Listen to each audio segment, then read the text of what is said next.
Hello, and thank you for coming to this episode of the Inner Estate Podcast. I am Bridget Stuart, and my guest today is the incredible Amber Cruse, businesswoman, CEO, founder, rainmaker, and real estate agent of the Amber Cruse Realty Group in Morristown, New Jersey. So, Amber, first off, thank you so much for joining me today.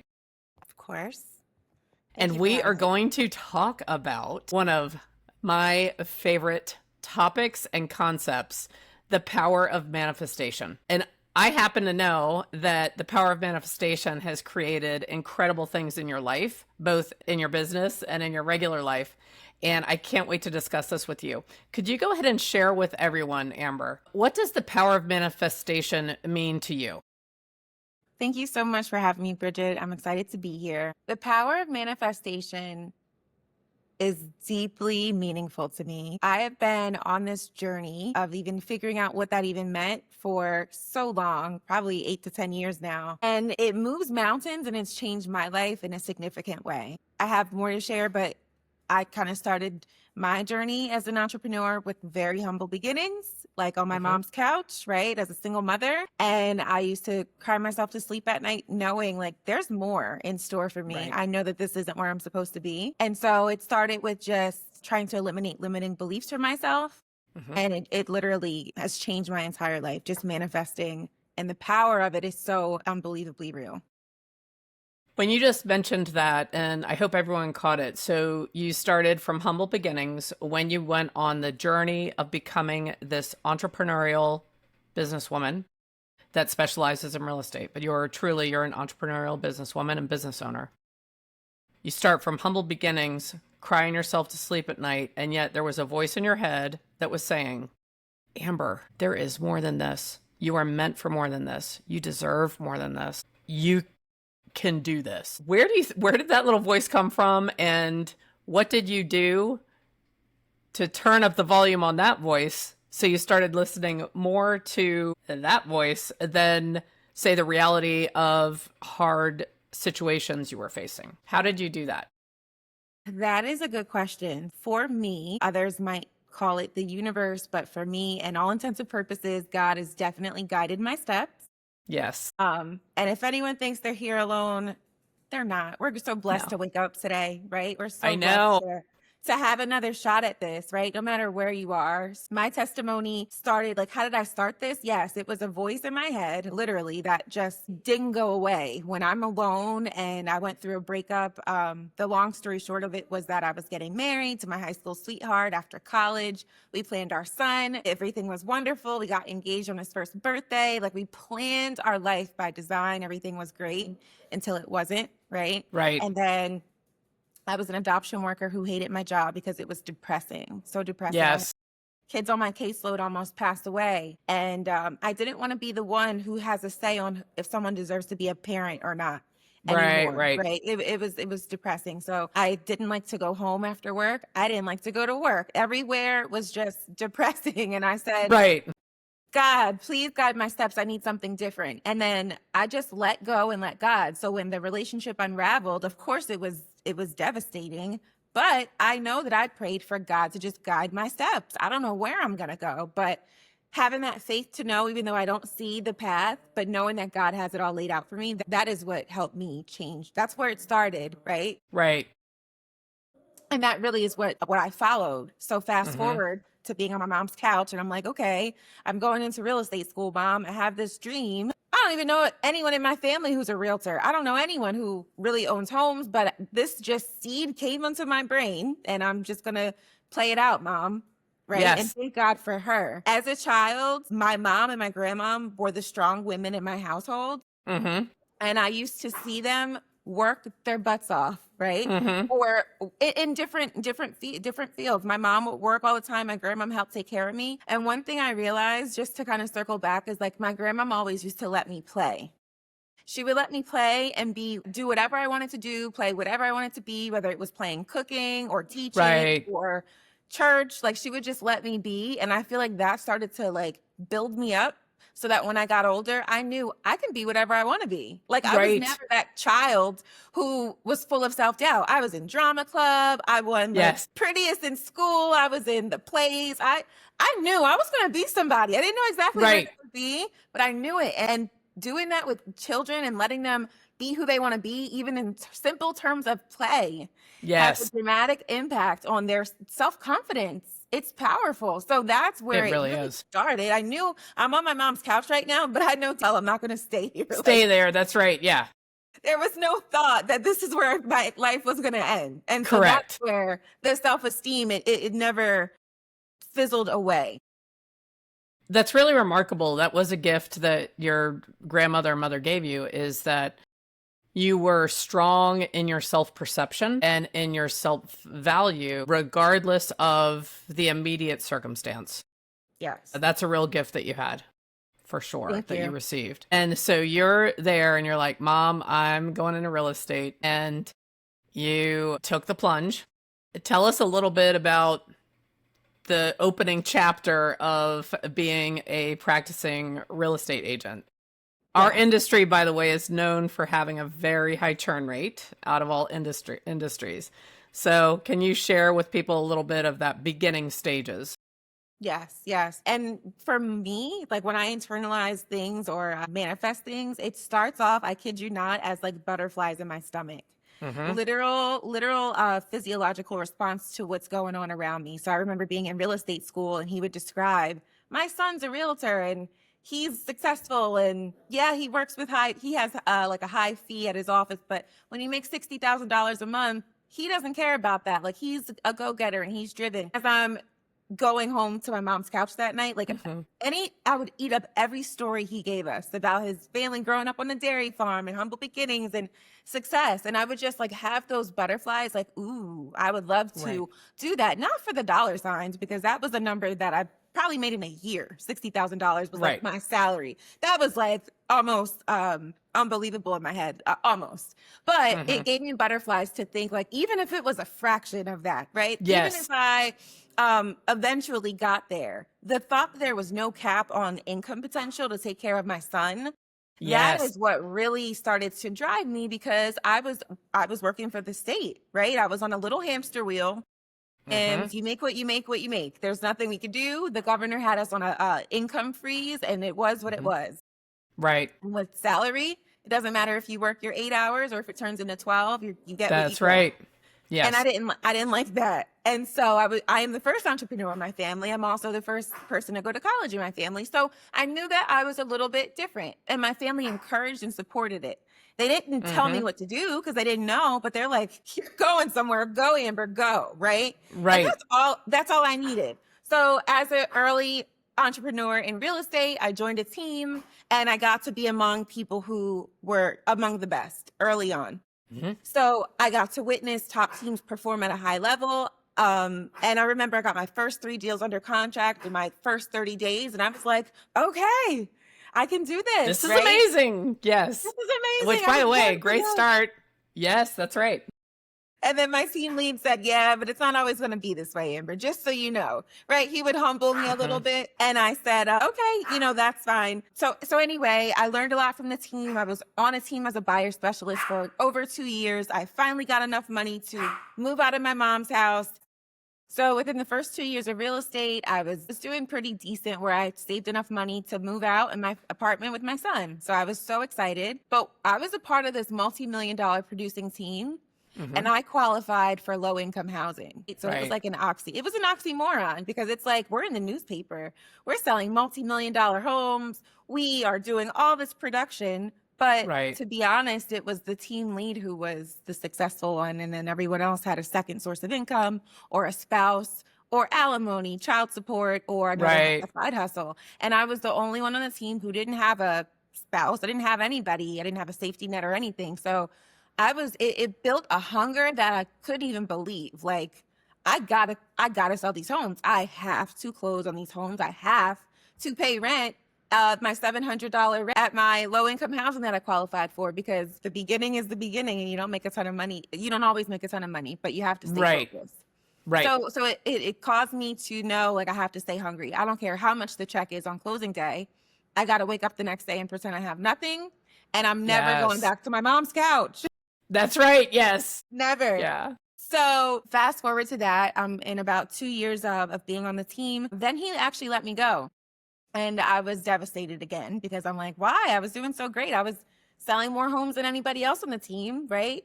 But it's a part of that path and we don't know where God will guide us. I was like, oh no, like I'm full of self-doubt. Who would want to call me over this top performing team? It's just little old me, right? And Right. that's where the limiting beliefs started to creep in because I really felt that way. I was riddled with fear and I truly believed for a short time, I truly believed like, why would anybody call me? Like it's over Right. for me. I'm not a part of this team anymore. Like my career's over. And I literally felt like I was starting all over again. And I was at year 2.5. But I did. And that's right around the time that I met you, Coach Bridget. Because I said, after I had left the team, I was like, all right, it's on my own. Let me start to call people and tell them, hi, I'm not a part of that team anymore. Just call me if you need me. Right. And the support came tenfold and I couldn't believe it. So in that year with that I was kicked off this team, my business tripled. My income tripled. Yes. And that's when I made my first 6 figures when I had left that team. And I said, oh, this is what you had in store for me, God, right? Right.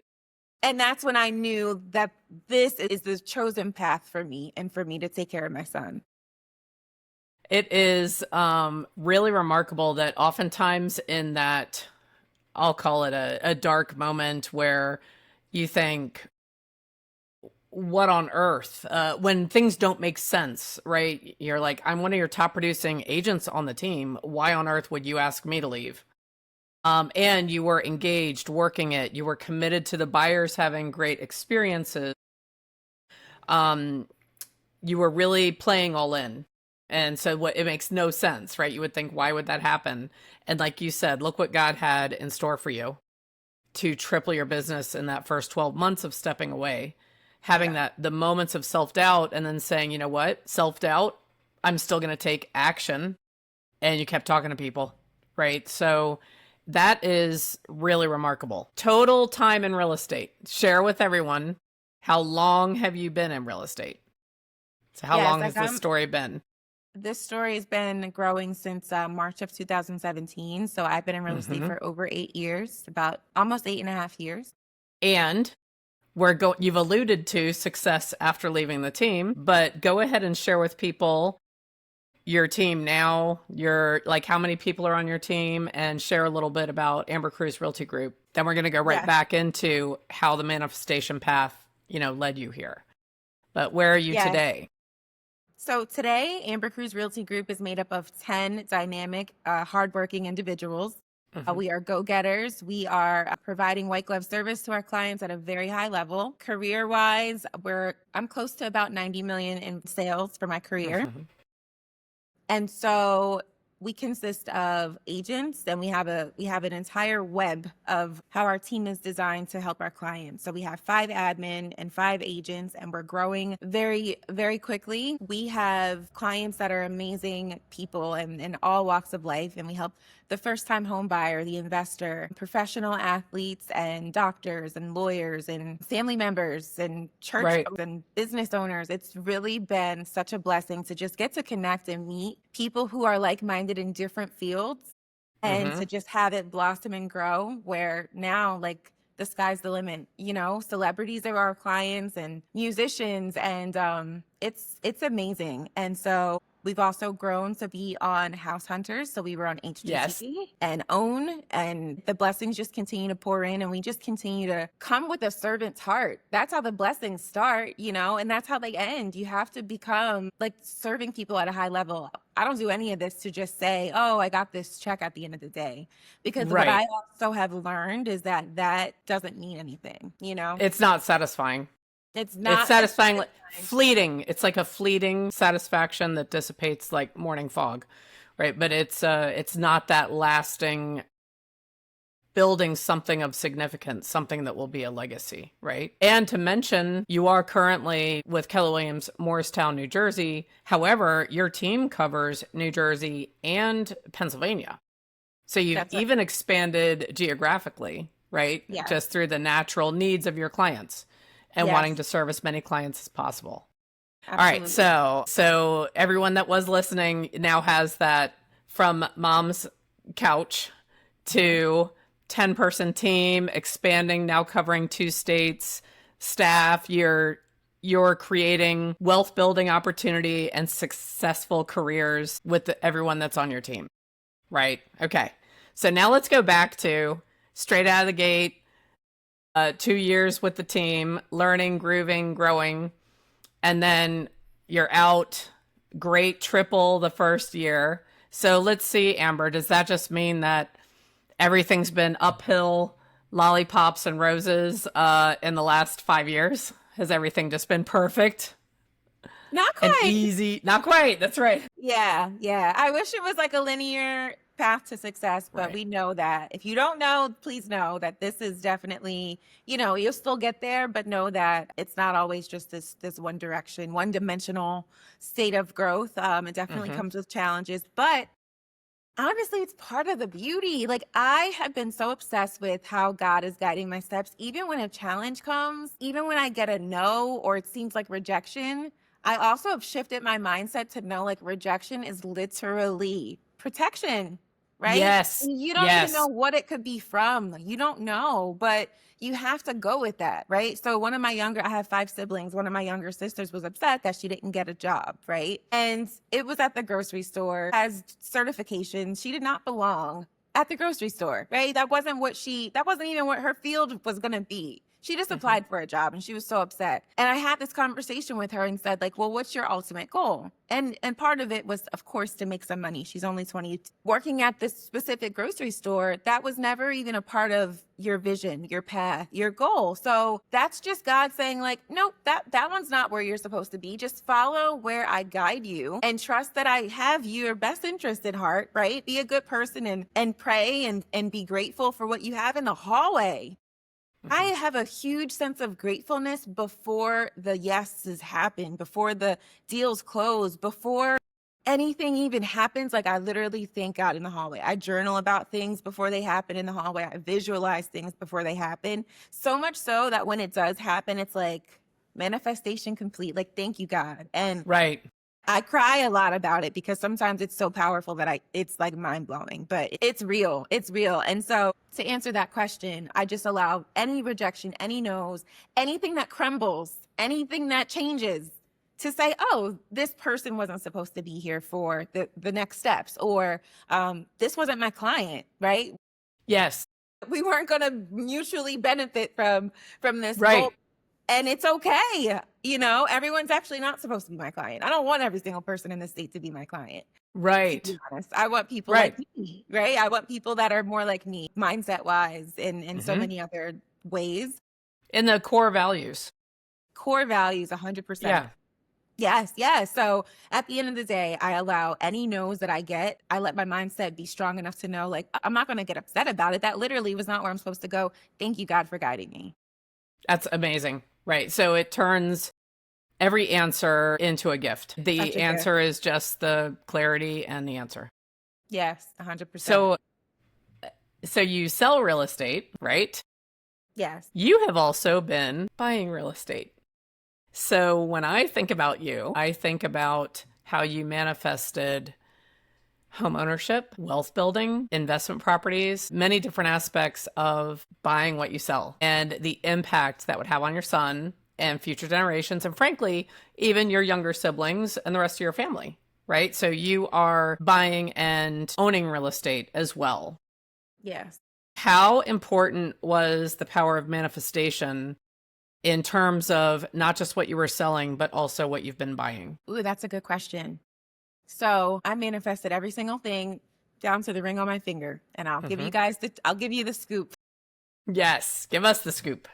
Step 1 of manifestation is literally asking yourself, do you even think you deserve what you think you want to manifest, right? So let's just say I want to be a homeowner one day. Well, deep down in your core, right? When you're by yourself and you're not scrolling on Instagram or whatever, like, do you truly believe that you deserve homeownership, right? And the answer should be yes. But if you think about it to yourself and the answer is no, there's probably some limiting beliefs that you have there, right? And I'll give you examples because I know several of them, right? Well, no one in my family owns a home, so we rent, right? Or you might have heard things like we rent because, oh, we don't want a 30-year mortgage, right? We rent because this is what it is, right? We rent because this is what we can afford. We rent because our credit's not good enough. We rent because we just work at this place and just earn that we don't earn enough money. There's so many swirling, limiting beliefs about why you cannot or should not or won't own a home. It's sometimes a family generational curse. And you don't even realize it, right? You don't even realize it. You don't realize it because it's just your normal. It's just That's right. Everyone rents. A lot of people in my family rent homes. Right. So when I did get my real estate license, it was kind of like a new chapter unlocked in my brain where it's like, not only can I help others, but I can figure out a way to buy a home for myself and my son one day, right? What kind of oxymoron? I used to say to myself, like, I could not be a realtor renting. Can't be helping people own their homes, and I've never gone through it. So that was one of the first things I was like, I want to feel how they feel, right? When I'm passing my clients the keys and I'm smiling, they don't know that at the time I was renting a low-income apartment, right? So I don't carry myself in that way, and I knew I was going somewhere else. Right, that's right. You be the person you want to be, right? And it is a visualization. So it's like, if I were this luxury real estate agent, what would I look like? How would I walk? How would I talk? How would I treat my clients? What kind of materials would they receive from me? Like, what kind of mother would I look like if I owned this multi-million-dollar company, right? What kind of what kind of support system would I have in place?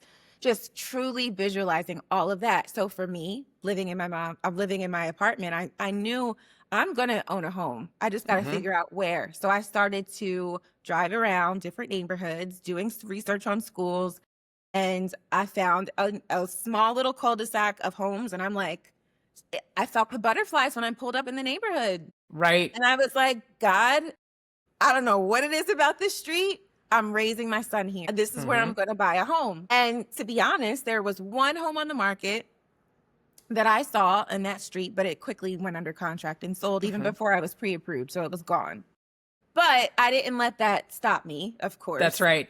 No. Of course. That is not stopping you. No, I'm like, there's no homes on the market in this neighborhood. Well, if anyone's going to find it, it's going to be me. I'm a realtor. I got this, right? So I spent that summer of 2021 knocking on almost every single door on this street. The only doors I didn't knock on were the ones that were the model that I didn't want. I even pulled up the square footage of, I want the biggest model with that biggest bedroom, with the bonus room on the lower level and the garage. Like, I don't want the ones without the garage. I literally picked out, like, okay, this is the group of the options. I'm going to knock on every one. And I did. I knocked on every door. It was hot as ever.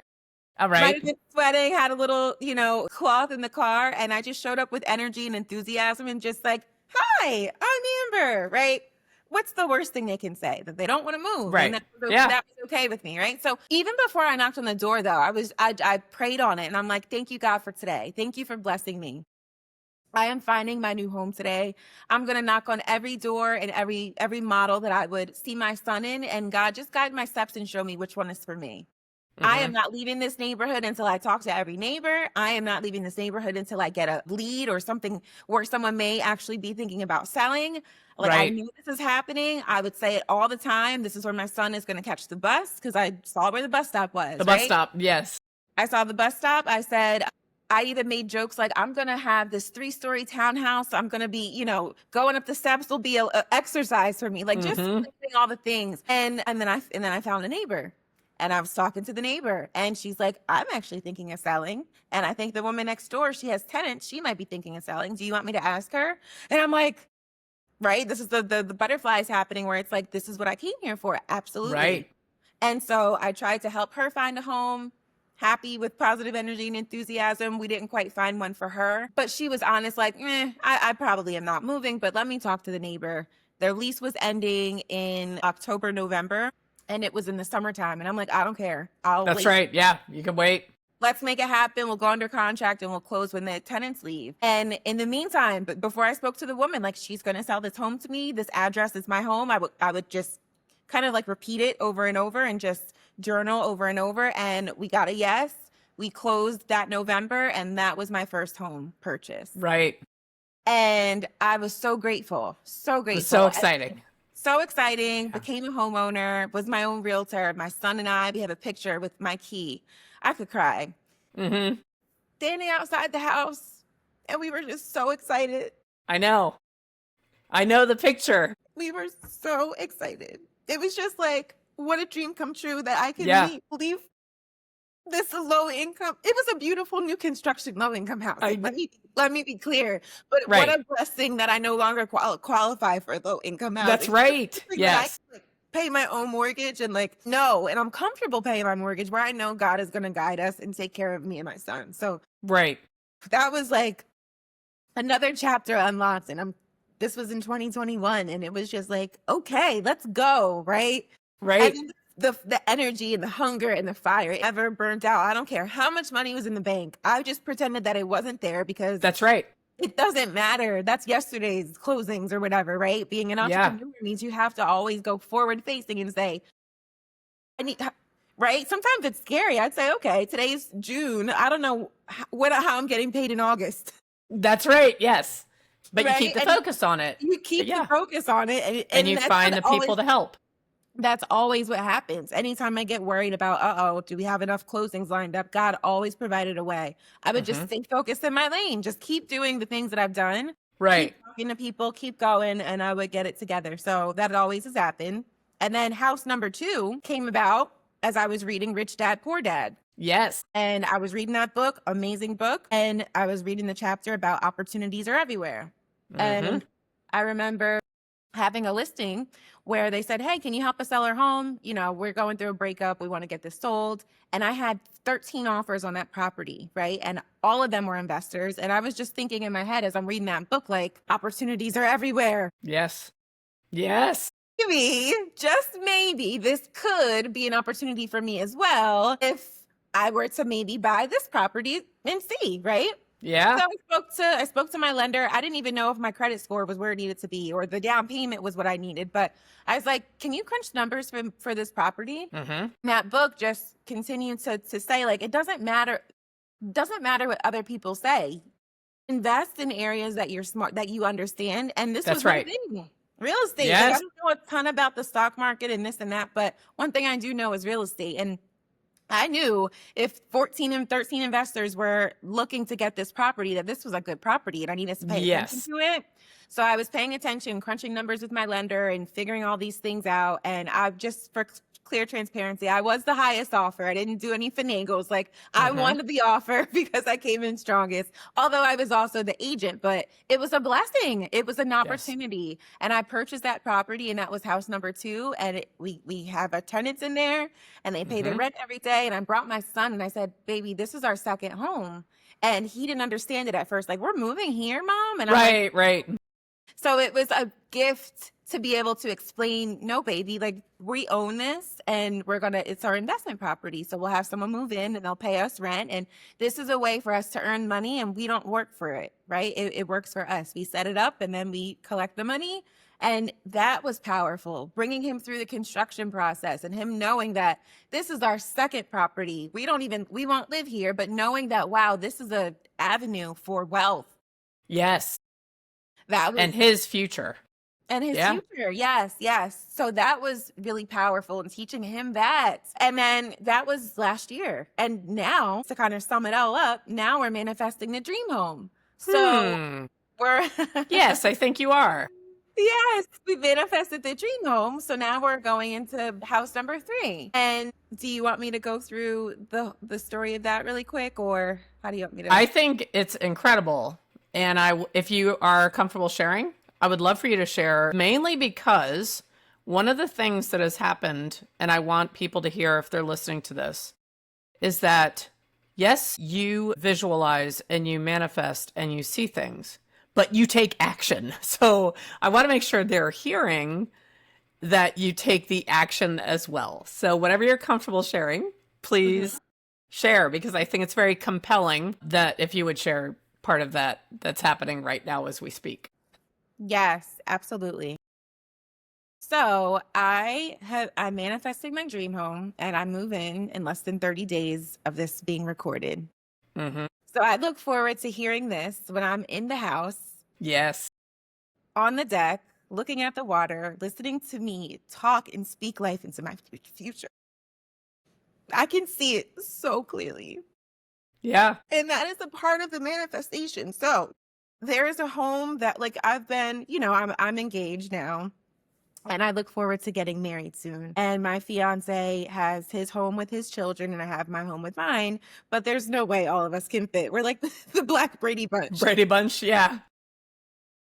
And I so love there's the no Brady room. Bunch. We're the Brady Bunch. So there's this story of a lovely lady, and she's getting Mm-hmm. married. So we have been on the home search. And as a realtor, we see maybe thousands of homes. And as an agent, I feel like I was kind of like not easily impressed, right? We saw how many homes do we see? The house is a house is a Right. house. That's what it was for a while.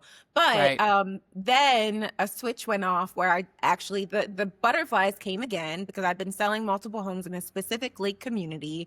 And I Mm-hmm. was like, oh my gosh, I love this neighborhood. Mm-hmm. So it started off with me selling so many homes in the area. I definitely dominate that neighborhood. And then I had so many clients say, I want to live in this neighborhood. I want to live there. So I'm showing homes and trying to get them offers accepted and all the things. And now it's time for us to blend our family. So I find that there's not a lot of options in this neighborhood on the Right. market. But you know how I found the first house. So that I didn't stop. do. That's right. That's what it, yes. So, yep. So I'm like, okay, I want to live here on this water. There's nothing on the market and I'm going to figure this out. So I started with just looking in public record, finding people who are not on the do not call list and calling them to see if they'd be thinking about selling, sending out text messages to the community, right? But not in a spam way, in a genuine, I'm Amber, I'm a local mom. I am a realtor and a business owner. I sell so many homes in your community, but I'm actually looking for a home for myself on the water. I would love to move in before the summer ends so that my son can start middle school 2 minutes away. Mm-hmm. Selling your home, please let me know what number would seal the deal for you with a picture of my business card, right? Yes. So that they can know that this is not the spam that everyone gets to their phone about some Correct. randoms. This is an actual person on the other side of a smartphone sending you. An actual human, yeah. Right. And so I started to get some buzz, and some of the responses were funny. Like, I'm never moving here. There's some neighbors that would send me pictures of the lake in their backyard, and they say, can you see these views? Do you know why I'm never moving? Right. That's right. And some people would say, well, where would I go? Where else can I go that's just like this? And the honest answer was like, there's not many places like that. It's a beautiful community. So, I'm technically looking for someone who has experiencing a life change or a shift in the whatever chapter they're going into. They might Mm-hmm. be upsizing more. They might be downsizing. They might have too much space. They might just be relocating. So I was looking for a specific person. Not only text and called, then I walked the neighborhood. And as I'm walking this neighborhood, like without another thought, I let my body get into a state of rest because there's a difference between like your fight or flight response, which is your sympathetic nervous system. Yes. Yes. Versus your calm and relaxed state, which is your parasympathetic nervous system, where you can love and you can relax and you can experience being happy. So you have to know that you cannot manifest in fight or flight mode. You cannot. Agreed. Your brain will block it and it won't even receive it. So you have to be intentional about it. And you have to claim these things when you're in a state of peace. So you have to kind of create that. So if your job is hectic, when you get off, you might need to manifest and create this peace in the car when you have quiet. That's right. Need to try and go, take a walk in the park and get grounded, or go in the deck. Just go somewhere where you're not in a fight or flight mode. You're not in a toxic environment. Like you have just yourself, right? And so you calm yourself down. You do some deep breathing exercises where you hold your breath and you take the deepest breath you can and you hold it for at least 4 to 5 seconds. Yes. And you blow it out slowly and you just allow your body to get into a state of calm. And then that's what I did. And as I'm walking around this lake circle, I'm literally saying, this is my neighborhood. Right. I could cry again. I'm going to try not to. This is my neighborhood. This is where I walk around just to get some exercise. I walk my dog around this lake. Right. I see my neighbors. They have beautiful homes. I love this community. And this is where I'm raising my son in our next chapter. Right. Yes. And the sun was shining. It was a beautiful day. The water was like the sun was glistening off the water. And I'm just soaking it in. right? Mm-hmm. I'm like embedding these things into my subconscious. And that's how it works. Like you have to like embed these thoughts and like smell it, breathe Yes. it, Feel it. feel it. You have to literally. So I'm doing all those things as I'm walking around, giving out flyers to the neighbors to see if they want to move. Mm-hmm. Fast forward, I did find one. And they said, we're thinking about selling. I'm not sure. We were thinking about it last year. I'll let you know because it's not certain. And I just said, okay.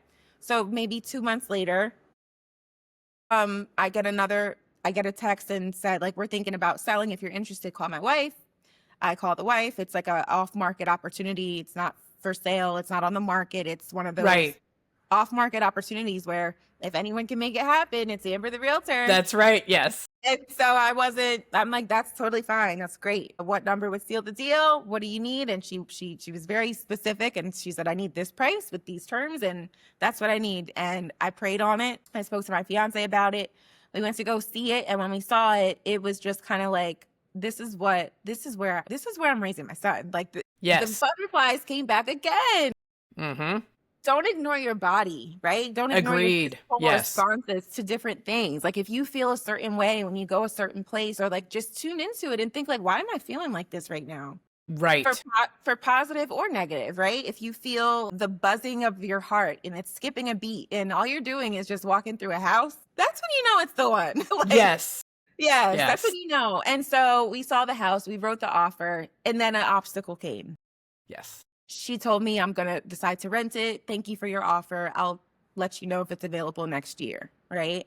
After I had already written this down and visualized it and journaled about it, manifested it, just thinking about like, this is where I'm raising my son. I was even speaking it. I started to tell my friends about it. This is Mm-hmm. where I'm moving. And I was devastated, right? But then I have to do another mindset shift and say, God, you guide my steps. Like it's either going to come back to me or That's right. I'm supposed Or to go look somewhere elsewhere. else. And I was talking to you about it. Yeah.